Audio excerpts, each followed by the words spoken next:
اور اس کو توڑتے ہیں جسے اللہ نے جوڑنے کا حکم دیا ہے، ان رشتوں کو توڑ دیتے ہیں جن رشتوں کو اللہ نے جوڑنے کا حکم دیا۔ فرمایا وَيُفْسِدُونَ فِي الْأَرْضِ، یہ لوگ زمین میں فساد برپا کرتے ہیں۔ اولئک ھم الخاسرون، یہی لوگ ہیں جو نقصان میں ہیں، گھاٹے میں ہیں، خسارے میں۔ انسان کو اللہ تبارک و تعالی نے ماں باپ کے وسیلے سے دنیا میں بھیجا ہے۔ انسان کے بہت سارے رشتے ہوتے ہیں، اس کا رشتہ اس کے بھائی کے ساتھ، اس کی بہن کے ساتھ، ماں باپ کے ساتھ، بیٹے اور بیٹی کے ساتھ، بیوی کے ساتھ، اور بیوی کا اپنے شوہر کے ساتھ۔ پھر اس سے آگے اللہ تبارک و تعالیٰ نے کچھ رشتے بنائے ہیں، ماں کے رشتہ دار ہیں، باپ کے رشتہ دار ہیں۔ ان سب رشتوں کو قاری صاحب کو اوپر بٹھائیں، قاری شفیق صاحب کو جگہ دیں، قاری صاحب نیچے بیٹھے ہوں، کہتے ہیں اوپر تشریف نہیں جی نہیں، آپ کی مہربانی، اللہ تعالیٰ آپ کو جزا دے۔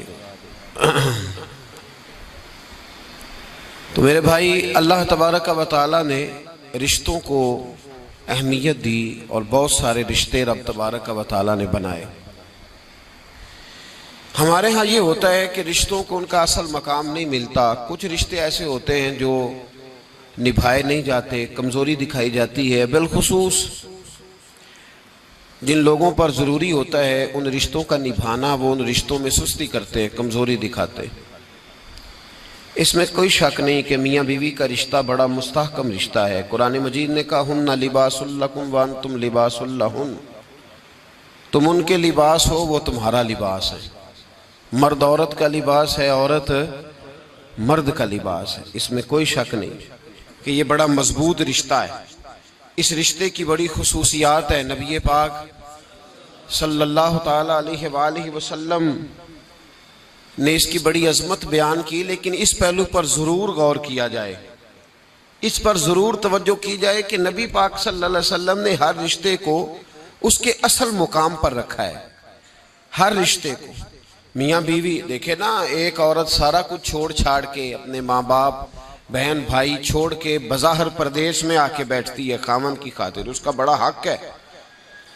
اور نبی پاک علیہ السلام نے فرمایا تم میں سے بہتر وہ ہے جو اپنے گھر والوں کے لیے بہتر ہے۔ خیرکم خیرکم لأہلہ وانا خیرکم لأہلی، فرمایا تم میں سے بہتر وہ ہے جو اپنے گھر والوں کے لیے بہتر ہے، اور میں تم سب سے بڑھ کر اپنے گھر والوں کے لیے بہتر ہوں۔ اس میں شک نہیں، اس عورت کے حقوق ہیں، نبی پاک علیہ السلام نے اس کی وضاحت فرمائی، لیکن حضور نے رشتوں کا تعین کر کے بتایا۔ رشتوں کا مستدرک کے اندر حدیث ہے، رسول کریم صلی اللہ تعالیٰ علیہ وآلہ وسلم کی پیاری زوجہ حضرت عائشہ صدیقہ رضی اللہ تعالیٰ عنہ فرماتی ہیں، نبی پاک کی بارگاہ میں عرض کیا گیا یا رسول اللہ صلی اللہ تعالیٰ علیہ وسلم ذرا ارشاد فرمائیے گا عورت پر سب سے زیادہ حق کس کا ہے؟ حضور ذرا بتلائیے گا عورت پر سب سے زیادہ حق کس کا ہے؟ تو یہ کسی مفتی کا قول نہیں، یہ کسی دانشور کی رائے نہیں، یہ اس محبوب کا قول ہے جنہیں اللہ تبارک و تعالیٰ نے دنیا میں راحت اور آرام دینے کے لیے مبعوث فرمایا ہے۔ یا رسول اللہ صلی اللہ علیہ وسلم عورت پر سب سے زیادہ حق کس کا ہے؟ تو حضور نے فرمایا اس کے خامند کا۔ اسی مجلس میں، اسی محفل میں وہ شخص اٹھ کے نہیں گیا، وہی شخص حضور سے سوال کرنے لگا حضور تو مرد پر حق کس کا زیادہ ہے؟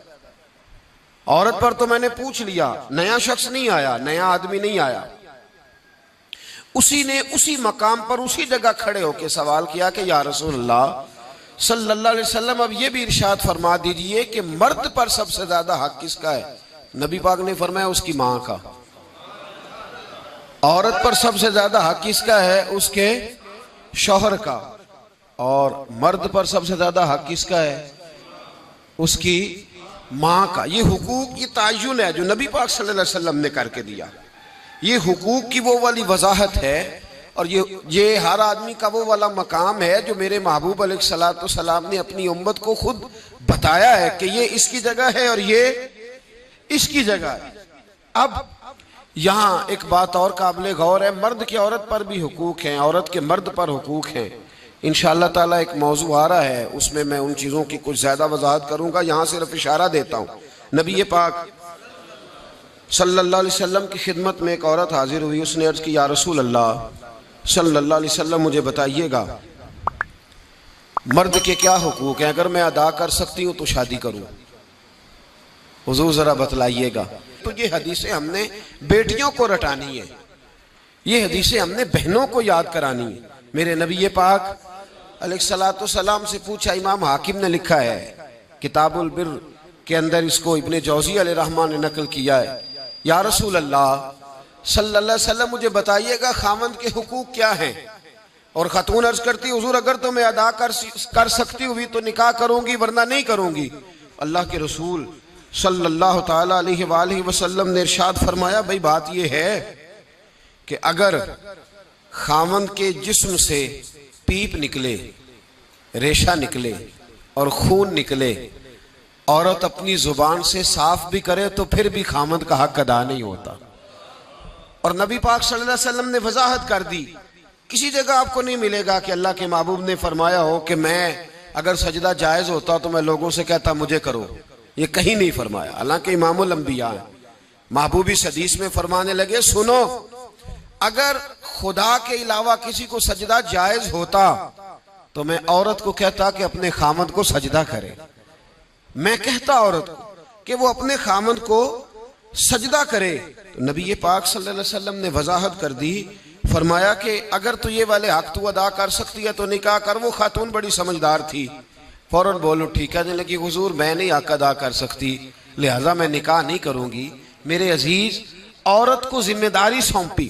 پھر میرے نبی پاک صلی اللہ تعالیٰ علیہ وسلم نے مرد کے لیے بھی ان حقوق کا تعین فرمایا۔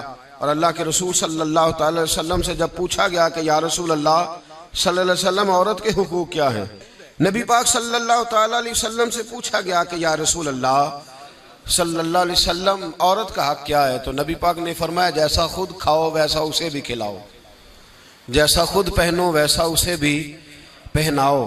اور حضور علیہ الصلوۃ والسلام نے فرمایا کبھی بھی عورت کے چہرے پر نہ مارنا، کبھی بھی اس کے ساتھ بغض نہ رکھنا، اسے کبھی بھی تکلیف نہ دینا، اور اسے اگر چھوڑنا ہوا تو اپنے گھر کے اندر چھوڑنا، یعنی اگر کچھ لمحے کے لیے ناراض ہونا ہوا تو اپنی ہی چھت کے نیچے، نکالنا نہ، بھیجنا نہ، رسوائی ہوتی ہے جب وہ میکے جاتی ہے تو لوگ باتیں کرتے۔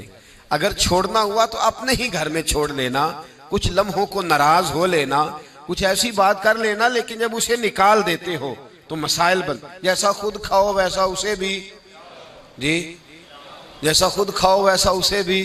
تو نبی کریم سید عالم صلی اللہ تعالیٰ علیہ وآلہ وسلم نے